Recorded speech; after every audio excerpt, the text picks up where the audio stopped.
Growing up, it was just me and my mom. After my parents' divorce, we moved into a small apartment in a not-so-great part of town. It wasn't much, but it was ours. At 13, sharing a room with her wasn't strange to me. It was our normal. She'd sleep on the bed, and I'd take the mattress on the floor. She always said it made her feel safer, and honestly, I didn't mind. The neighborhood wasn't exactly known for its security, and after everything we'd been through, staying close felt comforting. That night started like any other. The faint hum of traffic outside, the occasional bark of a dog in the distance, and the glow of the streetlight sneaking through our blinds. My mom's soft snores filled the room, a steady rhythm that usually lulled me to sleep. I stayed up a little later than I should have, scrolling on my phone until my eyes grew heavy. Eventually, I put it down, turned off the small lamp, and let the darkness take over. But then came the dream. I was walking through a long, narrow hallway. The walls seemed to close the farther I went, and shadows flickered at the edges of my vision. I could hear faint whispers, words I couldn't quite make out, but the tone was clear, angry, taunting. Then a voice cut through the whispers, low and guttural. I am coming for you. My chest tightened as a cold, invisible grip wrapped around my neck. I clawed at it, gasping for air, but the pressure only grew worse. I woke up with a start, or at least I thought I did. The room was dark, but I could still make out shapes from the faint glow outside. My chest felt heavy, like something was pressing down on me. I tried to take a deep breath, but it felt like the air was caught in my throat.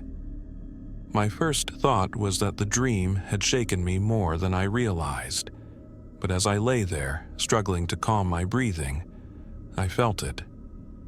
The weight on my chest wasn't just in my head, it was cold, heavy, and real. My heart raced as I tried to move, but my body wouldn't listen. It was like I was frozen in place, stuck in the lingering haze between sleep and wakefulness. Then, out of the corner of my eye, I saw it.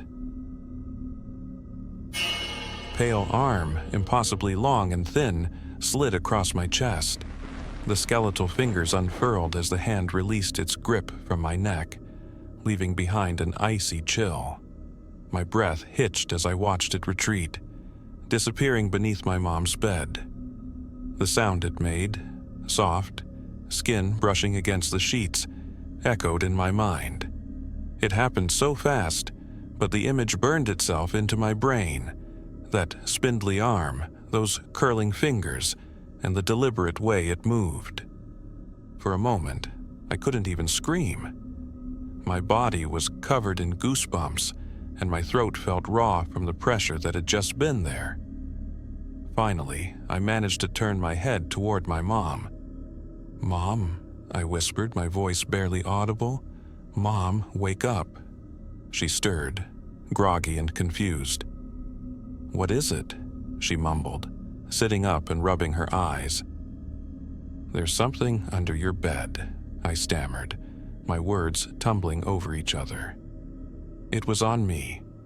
I saw it. It went under your bed." Her expression changed instantly. She didn't hesitate or brush me off. She reached for the steel water bottle she always kept by her bed and stood up, her movements quick and purposeful. "Stay here," she said firmly, her voice steady but laced with tension. The room felt colder as she flicked on the light and crouched down, lifting the blanket that hung over the side of the bed. I held my breath, every muscle in my body tense as I watched her. She leaned closer, peering into the darkness beneath the bed. Nothing. She checked my mattress next, then moved to the closet, throwing the door open with enough force to make it bang against the wall. "Who's there?" she called out, her voice sharp and commanding. "Come out now." The silence that followed was deafening. She searched every corner of the room, every possible hiding spot, but found nothing. Finally, she sat back on the edge of the bed, her grip on the water bottle loosening. "Are you sure?" she asked gently, looking at me with a mix of concern and exhaustion. "Are you absolutely sure you saw something?" "Yes," I whispered, my voice shaking. "It wasn't a dream, Mom. I saw it." She didn't argue. Instead, she pulled me up onto the bed with her and wrapped an arm around me. "We'll keep the lights on tonight," she said softly. "Just in case." Neither of us slept. Every creak, every distant sound made us flinch. My mind wouldn't stop replaying what I'd seen. The arm, the fingers, the way it moved. By morning, the sunlight streaming through the window felt like a cruel joke. It didn't erase the memory or the fear that clung to me. Even now, I can't look at the space under a bed without feeling my stomach twist. I've told myself it was just a dream, just my imagination running wild. But deep down, I know better. Whatever that thing was, it was real. And sometimes late at night, I swear, I can still hear it. That soft, shuffling sound as it slid away.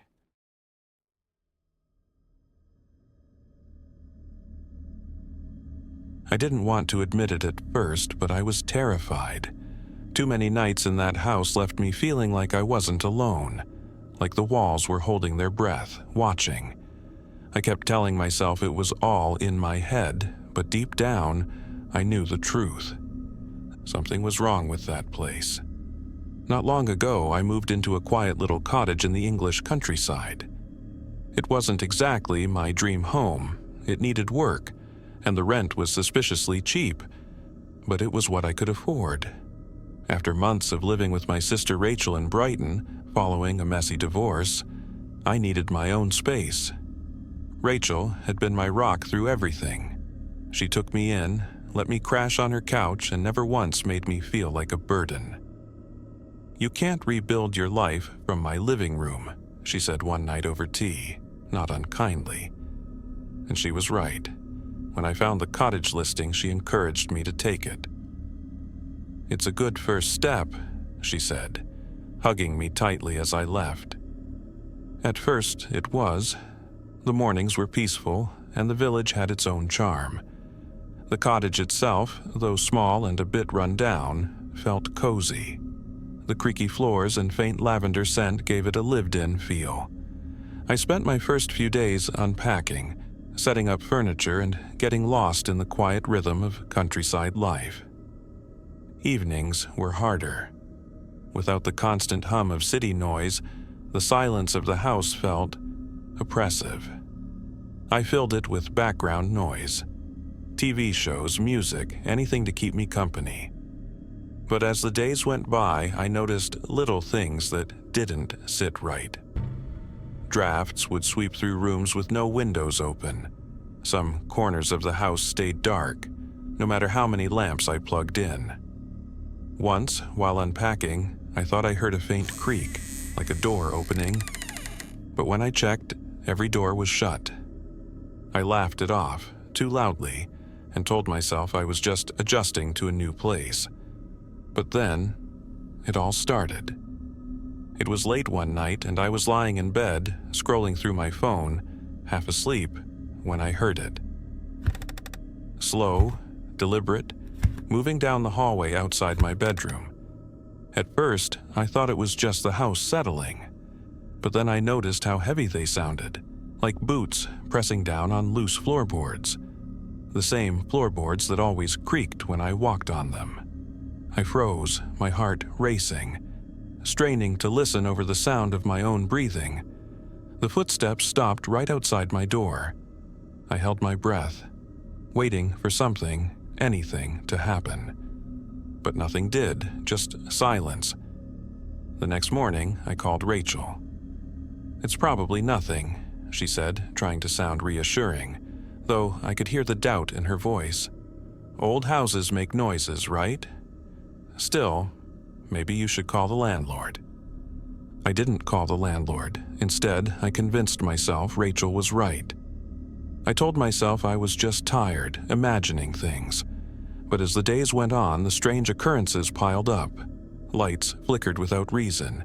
Doors would just slowly open on their own. And that unshakable feeling of being watched, it never left. One evening, as I sat curled up on the couch with a cup of tea, I saw it. A shadow. It moved past the doorway to the living room, quick and fluid, like smoke caught in the wind. My chest tightened as I stared at the empty doorway. I wanted to believe it was a trick of the light, but my racing heart said otherwise. That night I couldn't sleep. Every creak and groan of the house felt like a warning. I lay there, stiff and tense, trying to convince myself it was all in my head. But just as I was about to drift off, I heard it again. This time, they were slower, heavier, and growing louder with each step.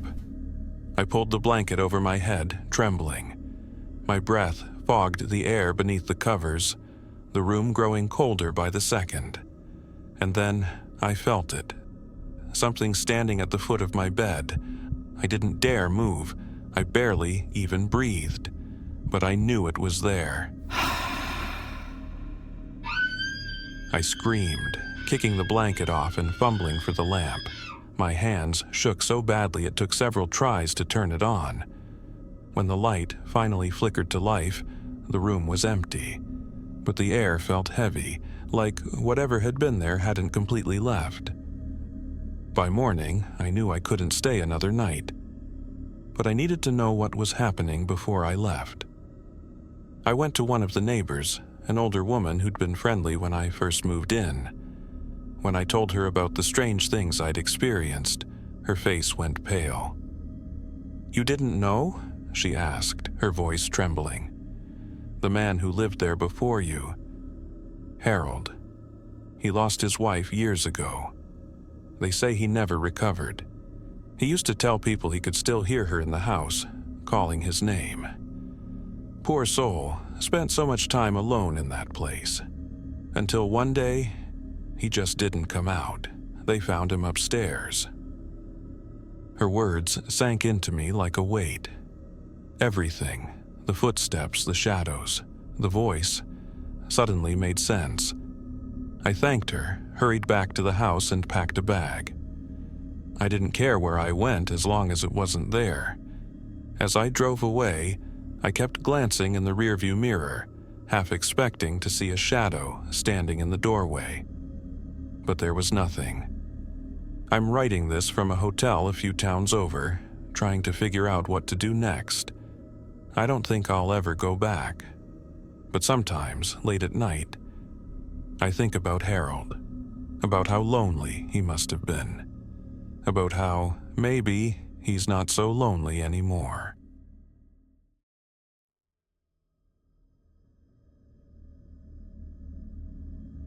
They told me it would be easy. A quiet construction site in the middle of downtown, just sitting in a booth, drinking coffee and keeping an eye on things. No hassle, no heavy lifting. After months of rejections and sleepless nights worrying about rent, this job felt like a lifeline. Sure, it was just sitting in a booth watching over a construction site. Nothing fancy, but it sounded like a blessing. I got the call last week. They needed someone reliable for the graveyard shift at Lot 17, a high-rise project still in its early stages. "Good pay," the guy on the phone said. "Just make sure no one sneaks onto the site. That's it." I didn't think twice before accepting. I didn't even ask why the last guy left. The first night was pretty boring. The site was exactly what you'd expect. A skeletal frame of steel beams surrounded by chain-link fences, tools scattered around, and a portable booth at the entrance where I'd spend most of my shift. The wind whistled through the exposed metal, making a hollow, almost mournful sound. It was creepy, but I convinced myself it was nothing to worry about. For the first few hours, I sat in the booth, sipping coffee and scrolling through my phone. Every hour I made my rounds, walking the perimeter with a flashlight. The gravel crunched under my boots, the only sound in an otherwise dead quiet night. I told myself this was the easiest money I'd ever make. But by the third night, I started noticing things. At first, it was small, subtle enough to dismiss, a faint draft inside the booth, even though the windows were shut tight. Tools left in one spot the night before would be in a slightly different position the next. I laughed it off, telling myself it was probably the workers being careless. But then, around 2 a.m., I heard it. Slow and heavy footsteps echoing through the steel frame of the building. I froze, my flashlight trembling in my hand. "Hello," I called out, my voice cracking slightly. "This is private property. You're not supposed to be here." No response. The sound stopped, and the wind picked up again, whistling through the beams. I stood there for a moment, trying to convince myself it was nothing. Maybe a stray animal had wandered in, or maybe the wind was just playing tricks on me. I shook my head, chuckling nervously, and continued my round. That's when I saw him. It happened as I rounded the corner near the base of the building. My flashlight caught a glimpse of movement, a figure walking through the site. He was moving slowly, shuffling, his head tilted at a strange angle, like he was looking up at the sky. "Hey!" I shouted, gripping my flashlight tighter. "You're trespassing." He didn't stop. I stepped closer, my heart pounding in my chest. As the beam of my flashlight hit him fully, I felt the blood drain from my face. He was wearing a dirty, reflective vest like the ones the workers used, but his head was twisted completely to one side, hanging at an unnatural angle.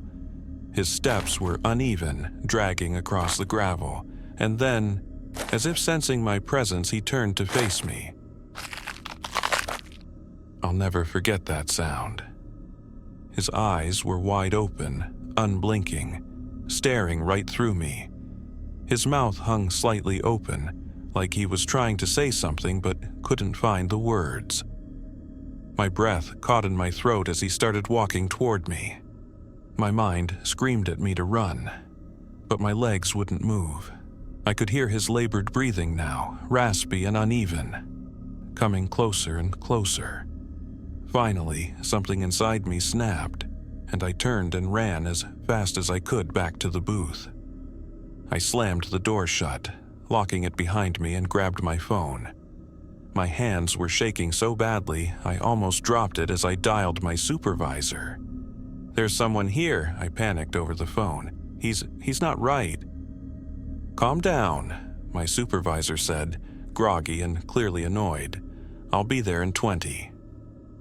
I stayed in the booth, gripping my flashlight like a weapon, my eyes glued to the window. But the site was empty, no movement, no sound, just the hum of the city in the distance. When my supervisor arrived, he did a quick sweep of the site. Nothing. No footprints, no sign of anyone being there. "You're tired," he said, brushing me off. "Take tomorrow off if you need it." But I knew what I'd seen. The next day, I couldn't shake the feeling that there was something I wasn't being told. I cornered one of the daytime workers, casually asking if anything strange had ever happened at the site. At first, he just stared at me, like I'd said something I shouldn't have. "Look, if you're asking because of what you saw, I don't blame you," he said, lowering his voice. "But you should know. A guy died here a few months back." My stomach turned. "You serious?" He nodded. "It was an accident. One of the guys fell from the 3rd floor, broke his neck on impact. Happened right where you probably saw whatever you saw.